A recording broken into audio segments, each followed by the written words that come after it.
Eto naman na mga ka-RSP, sa panahon kung saan nasa ilalim tayo ng climate change crisis, mahalaga na mabigyan natin ng pansin yung ating kalikasan at alamin kung ano yung maaari nating gawin upang makibahagi. Tama ka dyan, Ode. Kaya naman, ngayong araw, isang babaeng huwaran at may pake sa kalikasan ang makakasama natin upang pag-usapan ang kanyang papel sa mahalagang issue ukol sa plastic waste. Kasama natin ngayong umaga si Marian Ledesma mula sa Greenpeace Organization. Good morning, Marian. Welcome dito sa Rise and Shine Pilipinas. Good morning. Magandang umaga po. Okay, Ms. Marian, napag-alaman namin na ikaw ay miyembro ng isang environmental organization. Mari mo bang ibahagi sa amin kung ano yung kahalagahan ng inyong advokasya? Yes, I work with Greenpeace Philippines. Ito ay isang international na organization and nagtatrabaho yung Greenpeace para sa environmental protection, pagtigil ng polusyon at sa pagkilos rin para sa klima. And yung advokasya ng mga ito ay importante dahil hindi lang ito para sa kalikasan pero para rin ito sa kalusugan, kaligtasan at kapakanan ng mga tao.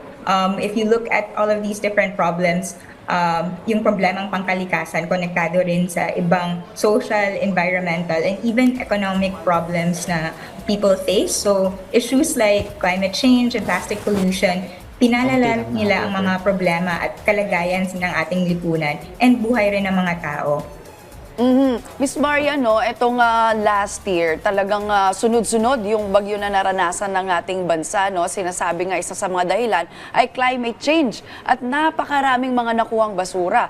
Mula po sa inyong organisasyon, ano-ano po yung mga proyekto or yung mga campaign po or kampanya na ginagawa ninyo para naman mapalaganap yung kaalaman at maigit sa lahat yung aksyon tungkol sa isyong ito, Ma'am Marian? Yes, tama. Actually, it keeps getting worse every year yung problema natin sa kalikasan. And Greenpeace is part of the network of Greenpeace offices in 50 countries. Dito sa Pilipinas, yung focus namin is climate justice, corporate accountability, at yung paghinto ng plastic pollution. And for the Plastic Free Future campaign sa Greenpeace Philippines, yung focus namin is pagbawas ng plastic waste at pagban ng mga single-use plastic. But we also promote mga solutions, so reuse systems bilang alternatibo sa single-use plastic na pangmasa siya, pangkalikasan at ligtas. Hindi yung reuse isn't like recycling. Hindi ito recycling dahil sa recycling may basura pa, pero sa reuse systems that we're promoting, wala nang basura na nalilikha.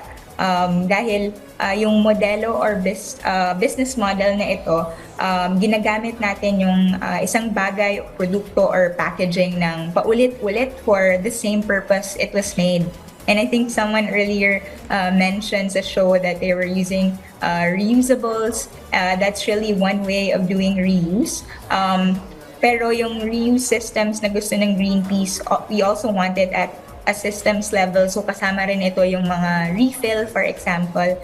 Yung isang proyekto ng Greenpeace, Quezon City, San Juan City at XXX is called Buwas sa Tingi, where naglagay po kami ng refilling dispenser sa mga sari-sari store bilang alternatibo sa sachets na binebenta doon.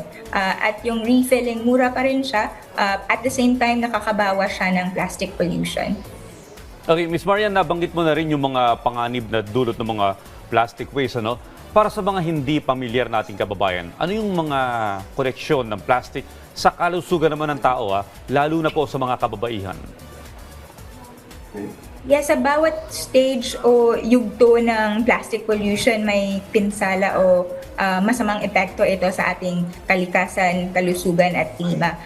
All different kinds of impact, pero maraming hindi nakakaalam ng exact health impacts nito. And sa simula pa lang, while kumukuha tayo ng fossil fuels para gawin plastic, may mga pollutants at chemicals na napupunta sa tubig natin at sa lupa at mapanganib ito sa ating health.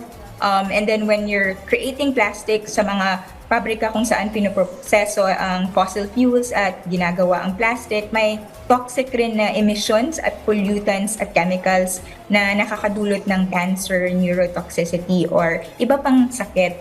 And even when we're trying to dispose of plastic, no, kapag tinatapon ito or sinusunog, when we're burning plastic, it releases persistent organic pollutants like dioxins, which are also cancer-causing. And of course, may nakikita tayong mga pananaliksik ng mga doktor at scientists tungkol sa microplastics at nanoplastics na ngayon nahahanap na or nakikita na sa ating hangin, sa ating tubig, pagkain, and even inside our body. So talagang maraming health impacts yung plastic crisis.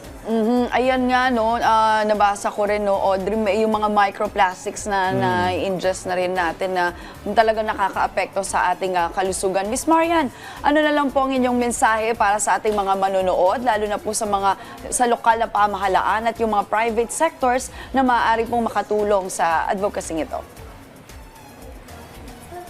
Of course, yung panawagan ng Greenpeace ay para sa Kongreso siguro at sa buong pamahalaan, gumawa na ng mga batas at polisiya at mga programa para mabawasan ang produksyon at paggamit ng plastic.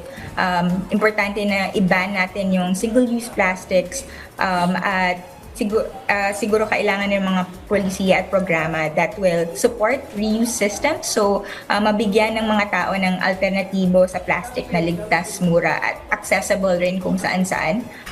And sa mga businesses, importante rin na sila mismo ay hihintulan ng paggawa at paggamit ng plastics in their different business models at simulan na nila yung paglipat o transition sa different reuse systems. Yung mga ganitong measures kailangan at that systemic level hindi nalalagay yung responsibility on individuals dahil sobrang laki ng problema ng plastic that we really need government and corporate action to solve it. And when you're doing all of this, makakabawas ito sa pinsala at masamang epekto ng plastic pollution crisis. Alright, maraming salamat po sa inyong ibinahagi sa amin ngayong araw. Naway namulat natin ang ating mga kababayan patungkol sa krisis pangkalikasan na hinaharap natin lahat ngayon. Maraming salamat po. Salamat rin po for the imbita.